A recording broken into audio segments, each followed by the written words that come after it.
നമസ്തേ. കഥകളതി സാഗരത്തിലേക്ക് സ്വാഗതം. ഇന്നത്തെ കഥ നിധി കിട്ടിയ തസ്കര സംഘം.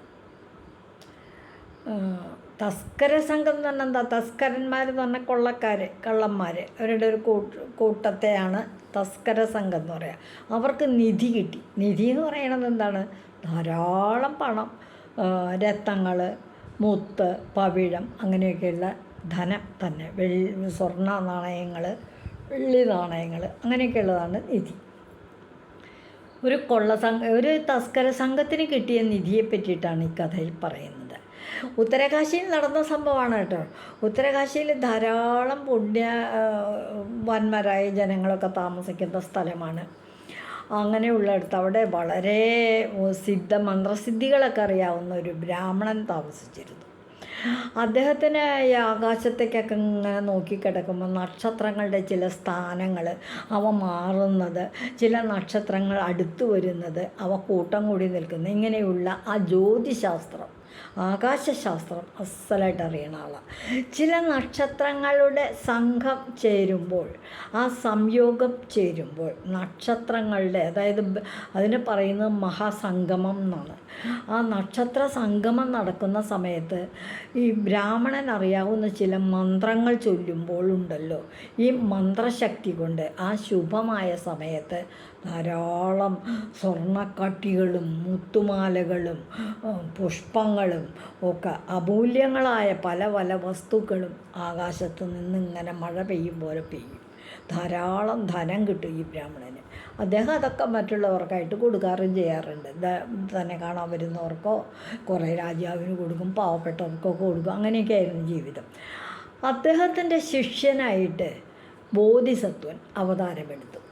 അപ്പം കാശിയിലെ ബ്രാഹ്മണനും, മഹാബ്രാഹ്മണൻ, സിദ്ധിയുളന്ത്രസിദ്ധിയൊക്കെ ഉള്ള ബ്രാഹ്മണൻ, അദ്ദേഹത്തിൻ്റെ ശിഷ്യനായിട്ട് ബോധിസത്വനും. ഇവർ രണ്ടുപേരും ഇങ്ങനെ ജീവിച്ചു കൊണ്ടിരിക്കുന്ന സമയത്ത് അടുത്ത് തന്നെ മറ്റൊരു സ്ഥലത്തേക്ക് ഇവർക്ക് പോകേണ്ടതായ ഒരാവശ്യം വന്നു ബ്രാഹ്മണന്. അപ്പോൾ രണ്ടുപേരും കൂടെ ഈ ശിഷ്യനെ വിളിച്ചു, ബോധിസത്വനെ വിളിച്ചു. രണ്ടുപേരും കൂടെ പോകാനായിട്ട് ജനിച്ചു. സേതി എന്ന് പറയുന്നൊരു സ്ഥലത്തേക്ക് അവർക്ക് പോകേണ്ടത്. കുറച്ച് ദൂരെയുള്ളൊരു സ്ഥലമാണ്. ഈ സേതിയിലേക്ക് പോകുന്ന വഴിക്ക് വളരെ വലിയൊരു കാടുണ്ട്. അവിടെ അഞ്ഞൂറ്റവർ എന്ന് പറയുന്നൊരു കൊള്ള സംഘമുണ്ട്. അഞ്ഞൂറ്റവർ എന്ന് പറഞ്ഞാൽ 500 തസ്കരന്മാർ കൂടുന്ന ഒരു സംഘം. അവരവിടെ പല ദിക്കിലും വീടൊക്കെ വെച്ച് കൊള്ളയും കൊലയൊക്കെ നടത്തി ആ വഴി വരുന്നവരെയൊക്കെ പിടിച്ചു നിർത്തും. അതെങ്ങനെയാണെന്ന് വെച്ചാൽ മിക്കവാറും ഈ കാട്ടിൽ കൂടിയുള്ള യാത്ര ആരും തന്നെ അങ്ങനെ ഒറ്റയ്ക്ക് പോകാറില്ല, സംഘം ചേർന്നാൽ പോകുക. രണ്ടാൾ കൂടിയിട്ടാവും യാത്ര. ഈ കള്ളന്മാർ ആരെങ്കിലും എന്ത് ചെയ്യും, ഒരു 4-5 പേര് കൂടി ചെന്നിട്ട് ഈ 2 പേര് കൂടി പോകുന്ന വഴി യാത്രക്കാരെ അങ്ങ് തടഞ്ഞു നിർത്തി കഴിഞ്ഞിട്ട് അതിൽ ഒരാളെ, പ്രധാനിയായിട്ടുള്ള ആളെ അവിടെ പിടിച്ചു വയ്ക്കും. മറ്റേ ആളെ, രണ്ടാമനെ അങ്ങോട്ട് പറഞ്ഞയക്കും നാട്ടിലേക്ക്. എന്നിട്ട് അവിടെ ചെന്നിട്ട് ഇയാളെ ജീവൻ വിട്ടു തരണമെന്നുണ്ടെങ്കിൽ ഇത്ര രൂപ കൂടി, ഇത്ര കട്ട സ്വർണം തരണം, അല്ലെങ്കിൽ ഇത്ര രൂപ തരണം, അതല്ലെങ്കിൽ ഇത്ര മുത്തുകൾ, പവിഴങ്ങൾ, അങ്ങനെ രത്നങ്ങൾ തരണം എന്ന് പറഞ്ഞൊരു മൂല്യം നിശ്ചയിക്കും. അപ്പോൾ ഈ ജാമ്യത്തുക കൊണ്ടുവന്ന് തന്നാലേ, ചിലപ്പോൾ നാട്ടിൽ പോയി മറ്റുള്ളവരോട് പറഞ്ഞ് ഈ ഇദ്ദേഹത്തിൻ്റെ ജീവന് വേണ്ടിയുള്ള ആ കെട്ടിവെക്കണ നിരതദ്രവ്യം കൊണ്ട് ഈ ശിഷ്യൻ വന്നാലേ, രണ്ടാമൻ വന്നാലേ മൂത്ത ആളെ വിടുള്ളൂ. അങ്ങനെയാണ് ഇവരുടെ വരുമാന മാർഗം. അതുപോലുള്ള കൊള്ളസംഘമുള്ള വഴിക്ക് കൂടാണ് ഇപ്പോൾ ഈ മഹാബ്രാഹ്മണനും, മഹാസിദ്ധിയുള്ള ബ്രാഹ്മണനും ബോധിസത്വനും കൂടി പോണത്. അങ്ങനെ പോയി കുറേ ദൂരം ചെന്ന് കഴിഞ്ഞപ്പോൾ അവരുടെ കൊള്ളക്കാരെ പിടിച്ചു നിർത്തി. പിടിച്ചു നിർത്തി കഴിഞ്ഞപ്പോൾ ഈ ബ്രാഹ്മണനെ കണ്ടപ്പോൾ തോന്നി ഇയാളിനാണ് കേമൻ, മറ്റാൾ രണ്ടാമനാ. വേഗം ബോധിസത്വനെ അങ്ങോട്ട് വിട്ടു. നാട്ടിൽ പോയി പൈസ, പണം എല്ലാവരിൽ നിന്നും ചോദിച്ചു വാങ്ങി ആ നിരതദ്രവ്യം, ആവശ്യപ്പെട്ട തുക, കൊള്ളക്കാരാവശ്യപ്പെട്ട തുകയും കൊണ്ടുവരണം. അതുവരെ ഇയാളെ കൊല്ലാതെണ്ടിരിക്കുക. കൊണ്ടുവന്നില്ലെങ്കിൽ ഇയാളുടെ കൊല്ലുകയും ചെയ്യുന്നുണ്ട്. അപ്പോൾ ബോധിസത്വം പോണ നേരത്ത് ഗുരുവിനോട് പറഞ്ഞു, മഹാഗുരു, ഞാൻ പോയിട്ട് പണവും കൊണ്ട് 3 ദിവസം കഴിഞ്ഞ് 4-ാം ദിവസം ഞാനിവിടെ എത്തും. അതുവരെ അങ്ങ് ദൈവത്തെ ഓർത്തൊരു കാര്യം ചെയ്യണം. എന്താ?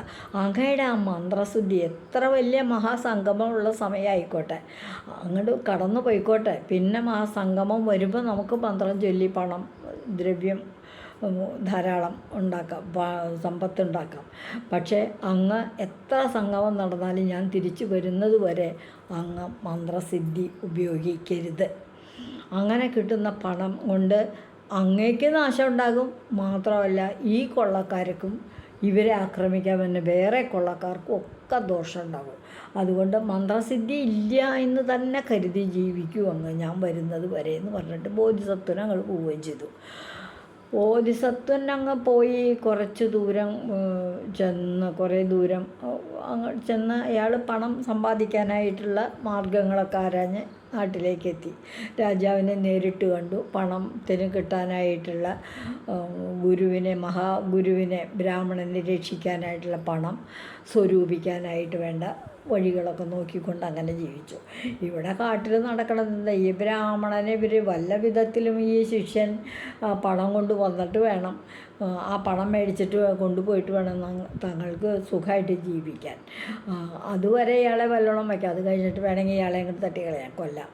അയാൾ വന്നില്ലെങ്കിൽ ഉറപ്പായിട്ടും കൊല്ലാം എന്ന് കരുതി. അങ്ങനെ അവരൊക്കെ രാത്രിയായി ഭക്ഷണമൊക്കെ കഴിച്ച് ഓരോരുത്തരും ഓരോരോ ഭാഗങ്ങളിലൊക്കെ പോയി കിടന്നു. ഒരു പാറയുടെ മുകളിലായിട്ടാണ് ഈ ബ്രാഹ്മണൻ കിടന്നത്.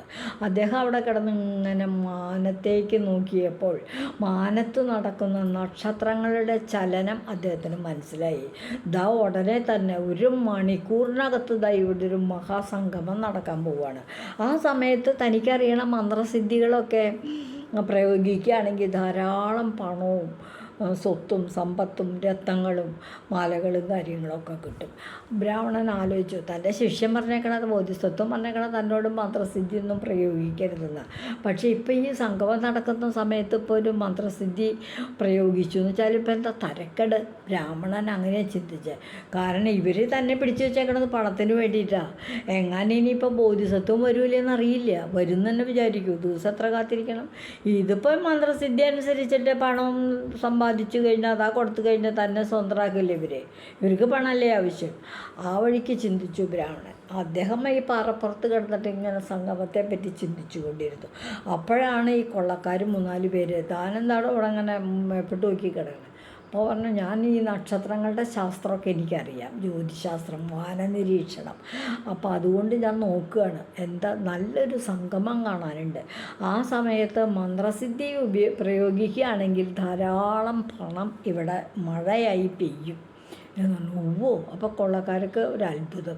അങ്ങനെ സംഭവിക്കുമോ? അങ്ങനെ സംഭവിക്കുകയൊക്കെ ചെയ്യും, അക്കാര്യം ഉറപ്പാണ്. പക്ഷേ എനിക്ക് മന്ത്രം ചെല്ലാൻ പറ്റണം, എന്നാലും പറ്റില്ല. തനിക്ക് മന്ത്രം ചെല്ലാൻ എന്താ വേണ്ടത്? അപ്പോൾ ഈ കൊള്ളക്കാരാലോചിച്ചു, ഇയാൾക്ക് മന്ത്രം സിദ്ധി ഉള്ള ആളാണെന്നുണ്ടെങ്കിൽ നമുക്ക് ഈ ബ്രാഹ്മണനെ ഇപ്പോൾ കൊല്ലണ്ട, നമുക്ക് ബ്രാഹ്മണനെ കൊണ്ട് സിദ്ധി അങ്ങോട്ട് ചെയ്യിപ്പിച്ച് വർഷം പെയ്യട്ടെ, ധാരാളം സമ്പത്ത് അങ്ങോട്ട് പെയ്യട്ടെ, സ്വർണ്ണമഴ പെയ്യട്ടെ എന്നൊക്കെ കരുതി. അപ്പോൾ പറഞ്ഞു, ശരി ഞങ്ങൾ തന്നെ വിടാം, താനൊരു കാര്യം ചെയ്യ്, ആ മന്ത്രസിദ്ധി അനുസരിച്ച് മന്ത്രം ചൊല്ലിയിട്ട് ഇവിടെ സ്വർണ്ണമഴ പെയ്യിക്കും. അപ്പോൾ പറഞ്ഞു, നിങ്ങളൊരു കാര്യം ചെയ്യ്, എന്നെ കുളിപ്പിക്ക്, എന്നെ ആടയാഭരണങ്ങളൊക്കെ അണിയിക്ക്, മാലകളൊക്കെ അണിയിക്ക്, എനിക്ക് കുങ്കുമക്കുറി തൊട്, ചന്ദനക്കുറി തൊട്, എനിക്ക് ജപിക്കാനായിട്ട് പൂജ ചെയ്യാനായിട്ട് ധാരാളം പൂക്കൾ കൊണ്ടുവന്ന് തരൂ എന്നൊക്കെ പറഞ്ഞു. വിളക്ക് കത്തിക്കൂ, എണ്ണ ഒഴിക്കൂ, വിളക്ക് കത്തിക്കൂ എന്നൊക്കെ പറഞ്ഞു. ഒരു പശുവിനെ കൊണ്ടുവന്ന് കെട്ടണം. പശുവിനെ കൊണ്ടുവന്ന് കെട്ടിയ അടുത്ത് പശുവിൻ്റെ പാദങ്ങളിലേക്കാണ് ഈ പൂക്കളൊക്കെ അർച്ചിച്ചിടുന്നത്. അങ്ങനെയൊക്കെ വേണ്ട സന്നാഹങ്ങളൊക്കെ ചെയ്തു കൊടുക്കാനായിട്ട് തീരുമാനിച്ചു.